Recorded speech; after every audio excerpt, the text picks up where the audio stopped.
আসসালামু আলাইকুম সবাইকে। আশা করি সবাই অনেক, অনেক ভালো আছি। নতুন এই সিরিজে আমরা যে সিরিজটা শুরু করেছি সেটি হলো কেমিস্ট্রির জাস্ট কোন একটা অধ্যায়ের কোন টপিকগুলো পড়বো মেডিকেল অ্যাডমিশনের জন্য। তো এবং এগুলো হচ্ছে যেকোনো ধরনের পরীক্ষার জন্য আসলে ইম্পর্টেন্ট। তো জাস্ট আমরা সেগুলো পড়াবো না, জাস্ট দেখাই দিব আর মাঝে, মাঝে বলবো কীভাবে মনে রাখতে হয়। তো প্রথমেই আমরা আসি যেগুলো মাস্ট পড়তে হবে এরকম কিছু জিনিস। আর এখানে হচ্ছে এরিয়া মার্কিং করা আছে। এটা একটা অনলাইন প্ল্যাটফর্ম থেকে পিডিএফটা নেওয়া। তারপরেও আমি এরিয়া মার্ক যদি করা আছে, তারপরেও আমি বলে দিব কোনটা হচ্ছে একদম মোস্ট ইম্পর্ট্যান্ট। চলো শুরু করা যাক। তো সব পড়তে হয় না, কারণ হচ্ছে পরীক্ষার হলে আসলে সব নিয়ে যাওয়া সম্ভব না। বাট আমরা যেটুকু পড়বো, অল্প পড়লেও যেটুকু পড়বো সেইটুকু যেন আমরা হচ্ছে পরীক্ষা হল পর্যন্ত নিয়ে গিয়ে এটা লিখে আসতে পারি। দেখা যাচ্ছে এরকম যে আমি হিউজ পড়লাম বাট ওখানে গিয়ে আমার আউটপুটটা 0 হলো। তার থেকে আমি 50টা পড়বো বাট এই 50টা আমি পারবো। এরকম একটা কনফিডেন্স নিয়ে যেতে হবে। সব পারতে হবে না, 100টার মধ্যে সব পারতে হবে না। বাট যে কয়টা পড়বো সে কয়টা যেন ভুল না হয়। তো এখান থেকে প্রথমে কি দেখো, প্রথম দেখলেই এখানে এটা দেখলে বোঝা যাবে। তো পরমাণু মডেল থেকে কি আসে ভাইয়া? পরমাণু মডেল থেকে আসে হচ্ছে যে ওই বিভিন্ন ধরনের ব্যাসার্ধ বা হচ্ছে কোনটা চার্জ কত সেটা একটা প্রশ্ন। তারপরে কোন ইলেকট্রন বিন্যাসের ক্ষেত্রে কোন স্তরে কয়টা থাকে, দেন হচ্ছে কোনটি সম্ভব। অনুশীলনী দেখলে এই জিনিসগুলো বোঝা যাবে। তো আরেকটা ভালো উপায় হচ্ছে তুমি যদি বিগত বছরের প্রশ্ন ব্যাংকগুলো দেখো এবং হচ্ছে অনুশীলনীতে দেখো, টপিকগুলো দেখবা জাস্ট যে কোন টপিক থেকে প্রশ্ন আসছে। দেখবো ওর মধ্যে থেকে আসলে কমন টমন এসে যায়। সো এটা তো প্রথমে হচ্ছে পরমাণু মডেল থেকে, তারপর ইলেকট্রন বিন্যাস থেকে হচ্ছে কোনটা সম্ভব না এরকম করে দিবে। শক্তিক্রম এবং হচ্ছে আকৃতি, এই যে আকৃতিগুলো দিয়ে কোনটা কোন আকৃতি, কোনটা গোল, কোনটা ডাম্বেল। তারপরে বিভিন্ন পরমাণু মডেল সম্পর্কিত মতবাদ যেগুলো আছে, এগুলো কোনটি কী নির্দেশ করে এ সম্পর্কে নিচে পাবো আমরা। তড়িৎচুম্বকীয় বর্ণালী, এটা অবশ্যই ইম্পর্টেন্ট। এখান থেকে হচ্ছে তরঙ্গ দৈর্ঘ্য দিতে পারে, কোনটা তরঙ্গ দৈর্ঘ্য বেশি, কোনটা তরঙ্গ দৈর্ঘ্য কম, এটা দিতে পারে। এবং হচ্ছে কোনটার কালার কী আছে সেটা, এবং এগুলোর যে ব্যবহার আছে, কোথায় ব্যবহার করা হয় সেটা। রেখা বর্ণালী, তারপরে হচ্ছে এটাও ইম্পর্টেন্ট যে জাল পাসপোর্ট বা জাল নোটে কোন রশ্মি ব্যবহার করা হয় সেটা। চিকিৎসা ক্ষেত্রে আইআরএ ব্যবহার, এটা মোস্ট ইম্পর্টেন্ট দিলাম আমরা। রোগ নির্ণয় এমআরআইয়ের পূর্ণরূপী, এটাও দিতে পারে। শিক্ষা পরীক্ষায় বিভিন্ন ধাতব আয়ন শনাক্তকরণ, এটা কোন কালার, কোনটার কালার কী আসে, এবং হচ্ছে কোনটা কোবাল্ট গ্লাসে কী আসে আর হচ্ছে নর্মালি কী আসে এটা। আয়নিক যৌগের দ্রাব্যতা নীতি, এখান থেকে হচ্ছে দ্রাব্যতা কার উপর নির্ভরশীল বা কোনো একটা দিল এটা দ্রাব্যতা কী, ওই যে হচ্ছে কেপি, কেআইপি, কেএসপি, এগুলো সম্পর্কিত আমরা জাস্ট প্রশ্ন ব্যাংকে অনুশীলনীতে যে টপিকগুলো পাবো, যে টাইপের জিনিসগুলো পাবো সেগুলো পড়বো। হিউজ পড়ার কোনো দরকার নেই এখানে। দ্রবণে আয়ন শনাক্তকরণ, এটাও ইম্পর্টেন্ট। কোনটা কোন কালার দেয়, কোনটার জন্য নিশ্চিতকরণ পরীক্ষা কোনটি, সেটি। এরপরে আসি হচ্ছে কেলাসন, আংশিক পাতন, এই 3টা টপিক এখান থেকেও ইম্পর্টেন্ট আসলে। এখানে যেগুলো দেয়া আছে সবগুলো থেকে তুমি এক সেট করে প্রশ্ন পেতেও পারো। সো একটা অধ্যায় থেকে তো আর সবগুলো প্রশ্ন হবে না, বাট কোনটা থেকে হবে তুমি তো বলতে পারবে না। ধরো একটা অধ্যায়ে প্রশ্ন করার মতো জায়গা আছে হচ্ছে 15টা। তো তুমি হচ্ছে একদম কাটছাঁট করে 15টা টপিক পাওয়া যাবে এখান থেকে প্রশ্ন করার মতো। সে 15টা জিনিস আমাকে পারতে হবে। এরপরে ক্রোমাটোগ্রাফি, তো বলে দিলাম কি কি প্রশ্ন আসে। এখন আমরা হচ্ছে চলে যাই। আমি জাস্ট বলবো কোন থেকে কি প্রশ্নটা আসে, ওকে? আর লিখতে হবে না। এই যে এখানে প্রথমেই বলেছিলাম যে এখানে আলফা কণা বিচ্ছুরণ পরীক্ষা, এখানে কোনটার ভর কি কত, এবং হচ্ছে কোন ধরনের পর্দা ব্যবহার করা হয়, এবং এই যে আলফা কণার বৈশিষ্ট্যগুলো সেটা, এবং এখানে পাতের যে দৈর্ঘ্য প্রস্থ বা থিকনেস আর কি, থিকনেসটা এখানে এক এক এডিশনের বই এক একটা থাকে, বাট তোমার এডিশনের বই যেটা থাকবে সেটাই। এখানে কি কি ব্যবহার করা হয় আমি দাগাইলে মেবি ভালো হবে। আমি স্টার মার্ক দিয়ে যাই, অন্য কালার ইউজ করে, লাল এখানে আছে। লেট মি,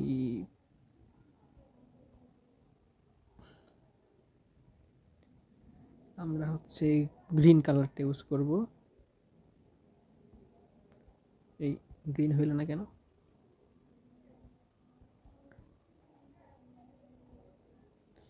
নিলাম তো, ও ডান করি নাই। ওকে, এখানে একটা পাইলাম। সব লাগবে না, কি কি লাগবে বলে দিয়েছে অলরেডি। আর এর ভিতরে যে প্রশ্নগুলো আছে আর একটু ডিপ হলে ভালো হয় মেবি। অর্থাৎ বক্স এমসিকিউগুলো আছে এগুলো কিন্তু অনেক ইম্পর্টেন্ট প্রশ্ন, বক্স এমসিকিউগুলো পারতে হবে। ও মা, একই রকম হইলো। আচ্ছা, এরপর লাগবে না।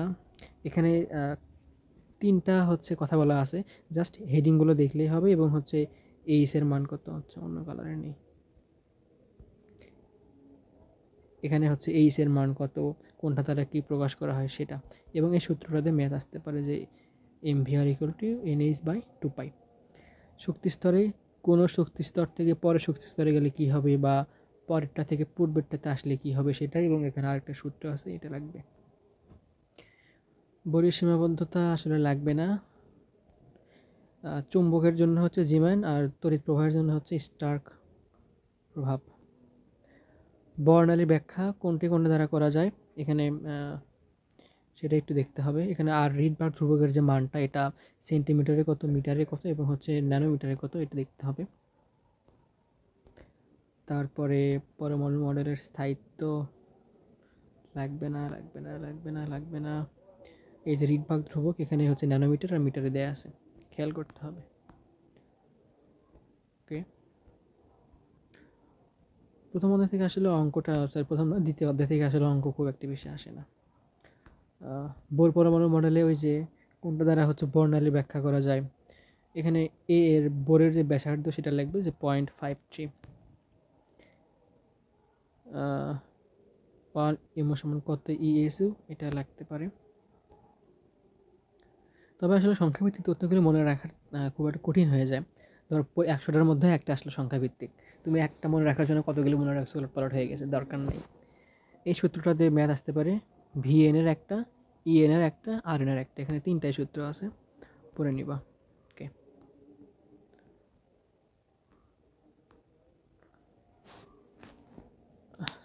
ডি ব্রগলি হচ্ছে কি কি বলছিল সেটা একটু দেখতে হবে। এখানে ইলেকট্রন মাইক্রোস্কোপ কার সাথে ব্যবহার করা হয়, এই যে MCQ-গুলো, এটাও দরকার।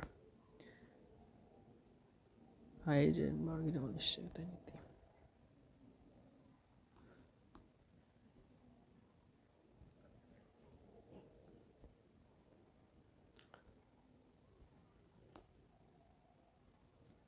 এখানে 4টার মধ্যে দিয়ে বলবে যে কোনটি নয়, বা এরকম একটা কিছু বলবে।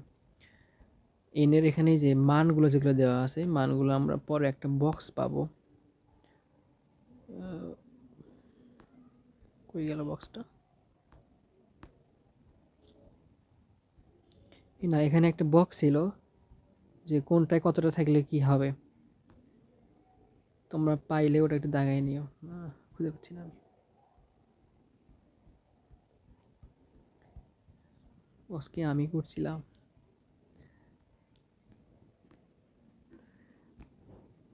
যাই হোক এখানে একটা বক্স বক্স বক্স থাকার কথা, যে এলের মান কত হলে কি কী রকম হবে, ইলেকট্রন ধারণ ক্ষমতা কত, অরবিটাল কয়টা করে হবে, সেই রকম একটা ইয়ে ছিল এখানে। আর এখানে হচ্ছে যে এই 4টার ব্যবহার, চৌম্বকীকরণ সংখ্যার ব্যবহার কোথায়, এরপরে হচ্ছে যে এই এটা প্রয়োজন কোথায়, বইগুলো পড়া লাগতেছে কেন, পরমাণু স্থায়ী কণিকা কয়টি, অস্থায়ী কণিকা কয়টি, তারপরে হচ্ছে কম্পোজিট কণিকা কয়টি, এটা দেখতে হবে। কয়টার কোনটার আইসোটোপ আছে, কোনটার হচ্ছে একটা করে আইসোটোপ আছে, এগুলো না বললাম যে তুমি যদি জাস্ট বিগত বছরের প্রশ্ন আর হচ্ছে অনুশীলনটি দেখো, তাহলে একটা ভালো একটা আইডিয়া পাওয়া যাবে। এই শখটা এখান থেকে ইম্পর্টেন্ট ধরতে পারো।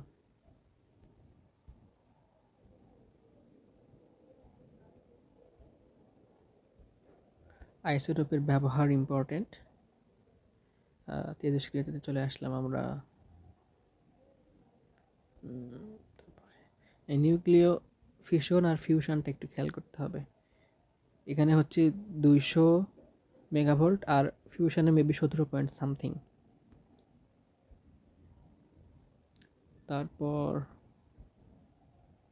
কোনটি হচ্ছে আলফা কণা,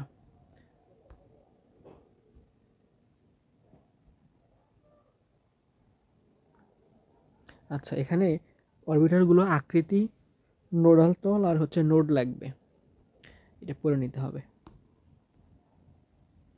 এখানে পার্থক্য দেওয়া আছে, চাইলে পড়তে পারো, না পড়লে গুণা নাই। ও আচ্ছা, এখানে যে ইয়েগুলো দেওয়া আছে মানে মার্ক করা আছে, এগুলো অবশ্যই ইম্পর্টেন্ট।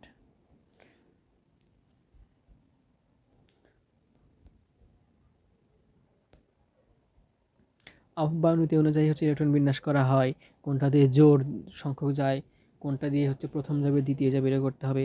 কোন শক্তি স্তরে কয়টা অরবিটাল থাকে, তারপরে ক্রোমিয়াম এটার হচ্ছে শেষ ইলেকট্রন কোন কক্ষপথে যায়, অনুশীলনী দেখলেই হবে। জাস্ট হাজারি স্যারটা যদি কেউ কভার করতে পারে হয়ে যাবে। এতগুলো বই পড়ার থেকে একটা বই ভালো করে পড়া ভালো। দেখা গেল কবির হাজারি দুইটাই পড়লা, পরে হাজারি থেকে কী আসছে সেটা তুমি ভুল করলা, কষ্টজনক। এখান থেকে ইলেকট্রন বিন্যাসের ইয়েগুলো একটু দেখে নিতে পারো। তড়িৎ চৌম্বকীয় বর্ণালী, এখানে যেটা বলছিলাম যে কোনটা তরঙ্গ দৈর্ঘ্য কত, এটা আসলে এটা মনে না রাখলেও হবে, বাট সিরিয়ালটা কোনটা বেশি কোনটা কম এটা মনে রাখতে হবে, সংখ্যা না বাট সিরিয়ালটা।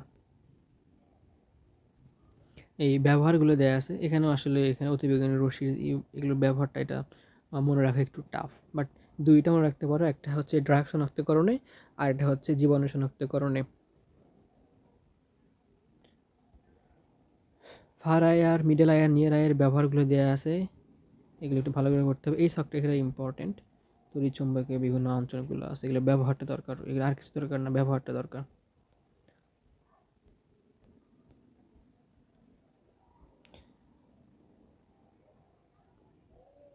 তারপরে ওই যে লাইমেন বা আমার প্যাশন যে সিরিজগুলো আছে সেটার হচ্ছে কোনটা কয় নাম্বারে এবং হচ্ছে দৃশ্যমান হচ্ছে বামারটা, এটা মনে রাখলেই হবে। এই যে এখানে দৃশ্যমান হচ্ছে বামারটা, তার আগে অতিবেগুনি, তারপর এগুলো হচ্ছে অবলোহিত। মনে রাখতে হবে, যে কয়টা কম করে পড়লো বাট সেগুলো মনে রাখতে হবে। সো আসি রেখা বর্ণালী, রেখা বর্ণালী লাগবে না, এটাও লাগবে না, দরকার নাই। ইউভি ব্যবহার, এটা পড়তে হবে একটু, অনুশীলনী প্রশ্ন ব্যাংক দেখবা কী কী আসে। চিকিৎসা ক্ষেত্রে ব্যবহার, এটা লাগবে, আমি বলে দিলাম আর কোনটা কোনটা পড়বা, লাগবে এই জিনিসটা লাগবে, এমআরআই ব্যবহার, মূলনীতি লাগবে। শিক্ষা পরীক্ষায় আসি, শিক্ষা পরীক্ষা জাস্ট এই ছকটা পড়বা, আরও কয়েকটা এক্সট্রা দেওয়া আছে ডাইজেস্ট বা অন্য যে কোনো একটা সোর্স থেকে, সেটা তোমরা দেখে নিতে পারো যে কোবাল্ট ব্লু গ্লাসে কোনটা দেয়, খালি চোখে কোনটা দেয়। এটা মনে রাখার জন্য ট্রিক্স আছে, আমি ভিডিও করছিলাম, আবার করবো সামনে। দ্রাবকের প্রকৃতি, নির্ভরশীলতা কার উপর, দ্রবের প্রকৃতি, দ্রাবকের প্রকৃতি, তাপমাত্রা, এখানে কিন্তু কোনো ঘনমাত্রার উপর নির্ভর করে না। গ্লোবাল লবণের সংকেতটা আসে যে Na2SO4 প্লাস ইন্টু 10H2O, মনে রাখতাম জাস্ট 10H2O থাকলে সেটা মেরে দেবো। সব পড়ার থেকে এমন একটা জিনিস ওখানে মনে রাখবা যেটা দেখলে পরীক্ষাতে আমার মনে হবে। আয়নিক গুণফল কখন অদক্ষেপ পড়ে কখন অসম্পৃক্ত হয়, সেখানে হচ্ছে যখন কেআইপি বড় তখন হচ্ছে অদক্ষেপ পড়বে, যখন কেআইপি ছোট তখন হচ্ছে ইয়ে হবে, অসম্পৃক্ত হবে। এখানে এটা দরকার যে কখন ধ্রুব থাকে কোনটা কোনটা ধ্রুব থাকে কী হয় সেটা।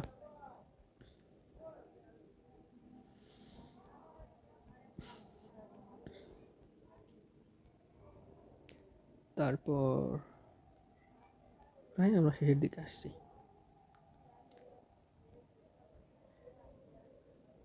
এখানে একটা ইয়ে দিবে, বিক্রিয়া দিবে, দিয়ে বলবে এখানে হচ্ছে ইয়াটা লেখো, এর কেএসপিটা লেখো, তখন তোমাকে সেটা লিখতে হবে। আচ্ছা, ডেন্টাল আর মেডিকেলের প্রশ্ন একটু ডিফারেন্স আছে, তুমি প্রশ্ন দেখলে ডিফারেন্সটা বুঝতে পারবে যে মেডিকেলের প্রশ্ন করে যেগুলো আসলে সহজ এবং হচ্ছে একদম চোখে পড়ে এরকম কিছু, বাট ডেন্টাল একটু ভিতর থেকে করে বা একটু আনকমন টাইপের করার ট্রাই করে। এগুলো থেকে মেয়াদ আসলে পরীক্ষা হলে করার মতো সুযোগ থাকে না, তারপরে চাইলে দেখতে পারো। এই যে এরকম দিয়ে বলবে এর হচ্ছে দাব্রতাটা এজ হলে নিচের কোনটি হবে, এটা হবে হচ্ছে 5, 108S5।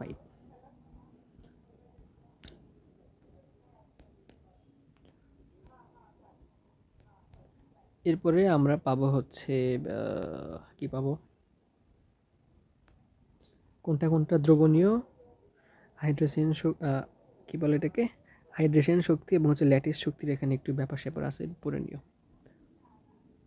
ফাজানের নীতিটা এখানে এটা গুরুত্বপূর্ণ যে ফাজানের ক্ষেত্রে কী কী হয়, পোলারায়ন, তারপরে হচ্ছে আয়নীয় যৌগের পোলারায়ন, সমযোজী যৌগের পোলারিটি। বাট এখানে পোলারায়নটা পড়লে হয় যে সমযোজী হলে তার কোনটা কোনটা হ্রাস পায়, কোনটা কোনটা বৃদ্ধি পায়, পড়ে নিতে হবে। এই যে রাশি শনাক্তকরণে